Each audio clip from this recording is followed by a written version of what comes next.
Hai,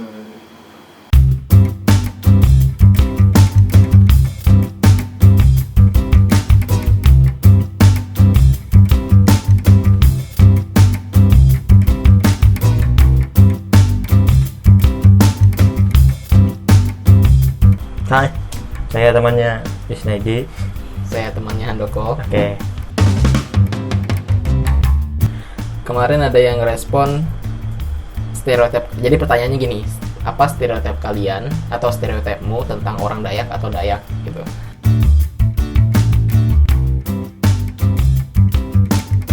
Nah, masuk.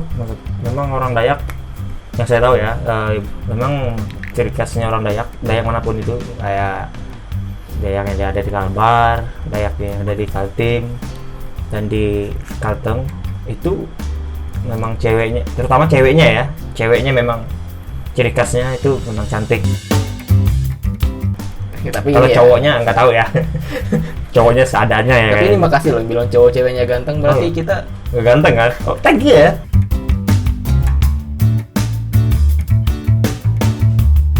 Nggak salah sih jawab statementnya ini, betul sekali.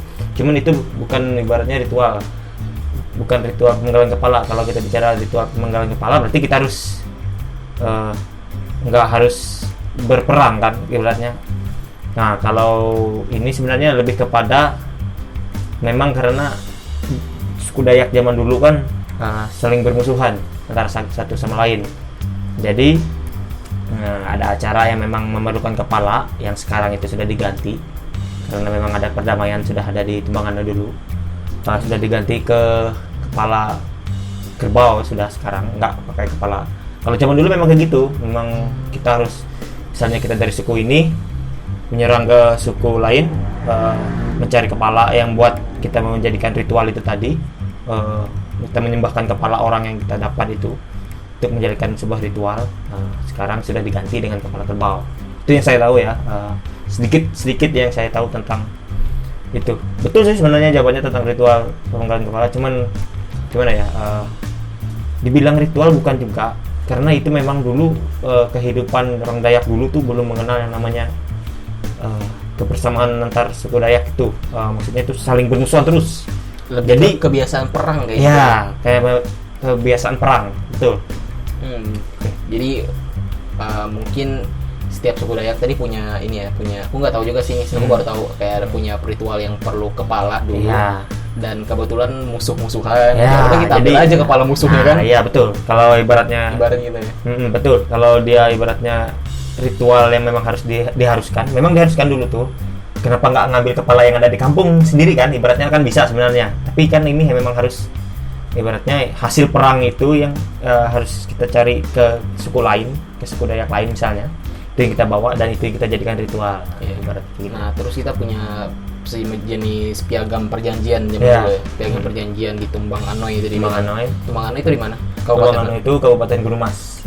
Oke, jadi Kalimantan Tengah itu punya 13 kabupaten. Satu kota. Ya. Jadi yang di Gunung Mas tadi ya. Tahun berapa tuh kira-kira? Tahun berapa ya? 1908 berapa pokoknya? Atau berapa ya? 1980-an. Bukan. Berapa ya? Pokoknya 84. Pokoknya nggak tahu depannya 19 atau berapa pokoknya. Kayaknya 1884 kayaknya.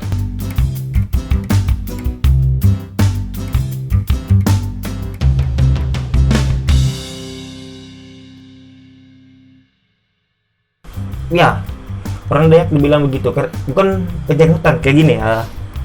Siklusnya orang Dayak, karena mereka tinggal memang di hutan yang penuh, yang ibaratnya hutan yang sangat-sangat tebal dan penuh dengan keberagaman, keberagaman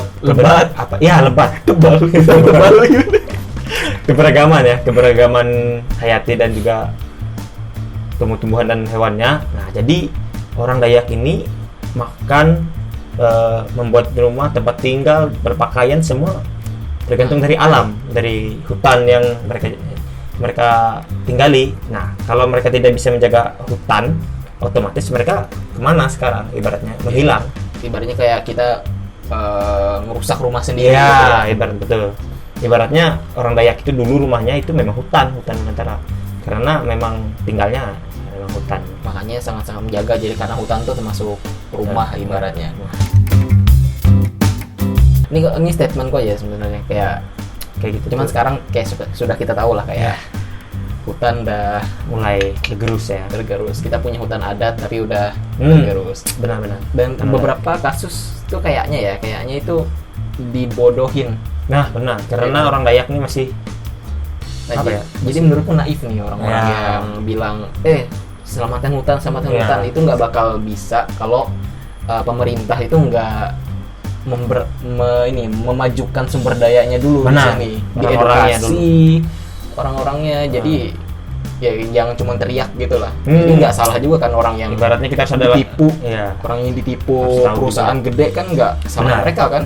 Karena mereka sudah lihat ada celah kan, wah ini orang Dayak nih, mereka kurang informasi tentang ini kita bisa bodohin ini kayak gini. Jadi orang Dayak ibaratnya seperti ini ya contohnya yang sering terjadi, misalnya membuka perusahaan tambang misalnya. Nah jadi membuka perusahaan tambang otomatis kan misalnya ada yang punya tanah, orang Dayak punya tanah di daerah tambang yang ingin dibangun. Nah jadi orang perusahaan ini cuman ibaratnya ngasih kayak gini, kita ganti rugi deh lahanmu, misalnya 100 juta atau 1 miliar untuk satu lahanmu. Nah, orang Dayak ini berpikir kayak gini, wah banyak nih uang nih, 1 miliar atau 100 juta bisa kita gunain untuk ini. Nah, sedangkan dia tidak berpikir ke belakangnya.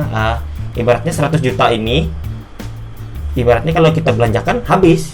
Nah, ibaratnya nggak ada lagi yang kita bisa minta lagi kemana ibaratnya ganti rugi, karena sudah diganti rugi. Sedangkan lahan yang perusahaan tadi sudah beli itu untuk mereka bisa kuasain, misalnya mereka gali batu baranya, mereka tupang pohonnya untuk mereka bikin pabrik lain lagi, kayak bikin misalnya triplek, pabrik apa lagi, batu baranya mereka gali terus.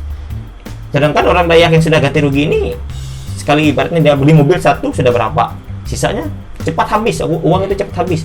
Cuman hutannya itu tetap nggak bisa dia kembalikan lagi karena sudah diganti rugi oleh perusahaan, ibaratnya sudah bisa dibodohi oleh perusahaan. Perusahaannya bebas mau, wah ini hutan saya yang punya. Iya, dan apa? 1 miliar kalau dibagi sekian ribu hektar kan murah kan hitungannya. Betul. Nah itu maksudnya tuh kayak diiming-imingi, dibodoh-bodohi gitu. Kayak dikasih banyak nominal, cuman ada maksud tertentu lagi dari orang yang misalnya kayak perusahaan ini yang ngasih nominal. Kita kasih segini, nanti kita bisa dapat berlipat lagi. Iya.